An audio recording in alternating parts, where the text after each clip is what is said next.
Hello viewers, good evening. तो बहुत दिनों के बाद हम फिर से यूट्यूब चैनल पे बैक कर रहे हैं। तो आज का जो नेक्स्ट टॉपिक है वो है lesson 6 manufacturing industries for class 10। तो सबसे पहले हम मैन्युफैक्चरिंग को समझते हैं। तो मैन्युफैक्चरिंग एक प्रोसेस है जिसमें हम प्रोडक्शन को लार्ज क्वांटिटी में करते हैं रॉ मटेरियल्स को प्रोसेस करके, और उसमें हम जो प्रोडक्ट गेट करते हैं वो कैसा होता है, एक तरह से बहुत ही वैल्यूबल प्रोडक्ट होता है। तो मैन्युफैक्चरिंग जो है एक इंडस्ट्रीज़ है जो सेकेंडरी सेक्टर के रूप में हमारे सामने आती है, और पीपल जो उसमें काम जो उनको मिलता है वो सेकेंडरी एक्टिविटीज़ में इन्वॉल्व होते हैं, मैन्युफैक्चर्स करते हैं प्राइमरी मटेरियल्स को, ताकि वो कुछ वैल्यूबल प्रोडक्ट प्रोड्यूस करें, है ना। तो मैन्युफैक्चरिंग आई थिंक समझ में आ गया होगा। मैन्युफैक्चरिंग का मतलब क्या होता है कि प्रोडक्शन को लार्ज क्वांटिटी में करना, यानी रॉ मटेरियल से ज़्यादा जो प्रोडक्शन करना, और वो कैसा प्रोडक्शन होगा, वो बहुत ही वैल्यूबल प्रोडक्शन होगा। ठीक है, तो देखिए मैन्युफैक्चरिंग के अपने इम्पॉर्टेंस है। वो क्या है कि मैन्युफैक्चरिंग एक तरह से इम्पॉर्टेंस भी है, और जिस तरह से हमारी हमारी पूरी बॉडी के लिए स्ट्रॉन्ग इम्पॉर्टेंस है, वैसे ही मैन्युफैक्चरिंग जो है एक तरह से बैकबोन की तरह से डेवलप करती है हमारे लिए, है ना, हमारी जो इकोनॉमी के लिए।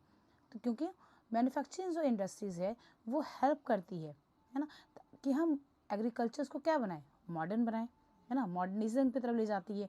हमारी ये जो है हमारे लिए एक तरह का बैकबोन क्रिएट करती है, किसके लिए, इकोनॉमी के लिए। सेकेंड, मैन्युफैक्चरिंग जो है रिड्यूस करती है हैवी डिपेंडेंस ऑफ पीपल, किस पे, एग्रीकल्चर पे। पहले हम ज़्यादा से ज़्यादा इनकम्स के लिए एग्रीकल्चर प्रोडक्ट पे डिपेंड रहते थे। तो ये लोग मैन्युफैक्चरिंग जो है हमें जो है जॉब देती है, और एक दूसरे एरिया में या दूसरे सेक्टर में ज्वाइन होकर जॉब को लेने में या ढूंढने में हेल्प करती है। पूरी तरह से जो हम एग्रीकल्चर प्रोसेस पे, एग्रीकल्चर प्रोडक्ट पे जो डिपेंड थे वो ये कम करती है।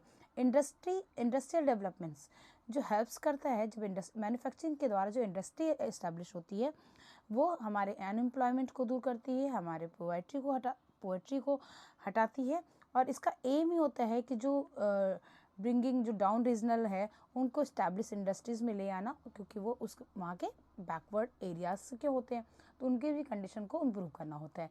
फिर एक्सपोर्ट करना मैन्युफैक्चरिंग्स को, ताकि जो हमारा क्या हो सके, ट्रेड एंड कॉमर्स पूरी तरह से हर जगह एक्सपैंड हो सके। अब देखिए agriculture and industry, agriculture and industry एक दूसरे के मूव होते हैं हैंड इन हैंड। क्यों? क्योंकि एक इंडस्ट्रीज अगर डेवलप हो रही है तो जब तक वहाँ का एग्रीकल्चर प्रोसेस अच्छा नहीं होगा वो नहीं डेवलप कर पाएगी। तो एक हैंड पे हम देखते हैं कि बहुत सारी इंडस्ट्री जैसे शुगर है, टेक्सटाइल है, वो किस पे डिपेंड है, एग्रीकल्चर प्रोडक्ट पे। जैसे कॉटन क्या है, एक रॉ मटेरियल है, और कॉटन वो किसके लिए चाहिए, कॉटन टेक्सटाइल मिल के लिए चाहिए।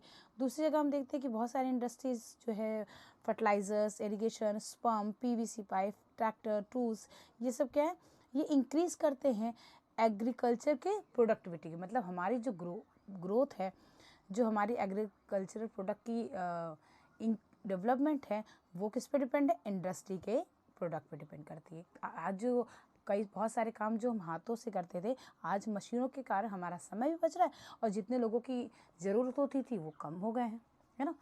फिर है नेक्स्ट टॉपिक है contribution of industries in national economy. आप अगर देखते हैं 20 ईयर्स के, है ना, 20 ईयर्स के जो है देखते हैं शेयर आपको, तो आप देखते हो कि हमारे इंडिया की मैन्युफैक्चरिंग का जो कैसा था, जस्ट 17% जीडीपी शेयर करता था, जो क्या था, बहुत ही लो था जब हम कंपेयर करते हैं इकोनॉमी ऑफ ईस्ट एशिया की। तो हम लोगों ने सोचा था कि क्या कि बहुत 12% तक बढ़ा लेंगे।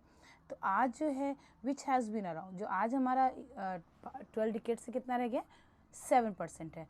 तो ये बहुत ही डाउनफॉल है। तो गवर्नमेंट ने हमारे सोचा इसके बारे में कि हमें अगर देश को इस्टेब्लिश करना है तो हमें जो है इस एरिया पे ध्यान देना होगा।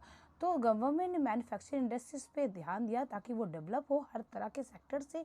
तो गवर्नमेंट ने एक सेक्टर बनाया, एक सेटअप बनाया, जिसका नाम क्या दिया, नेशनल मैन्युफैक्चरिंग कॉम्पिटिटिवनेस काउंसिल, जहाँ पूरी तरह से ऑल द प्रोग्रेस डिसाइड होते हैं और बनते हैं, ताकि मैन्युफैक्चर्स इंडस्ट्रीज़ को बहुत ही ज़्यादा बढ़ावा मिल सके। तो आज के लिए इतना ही, थैंक यू।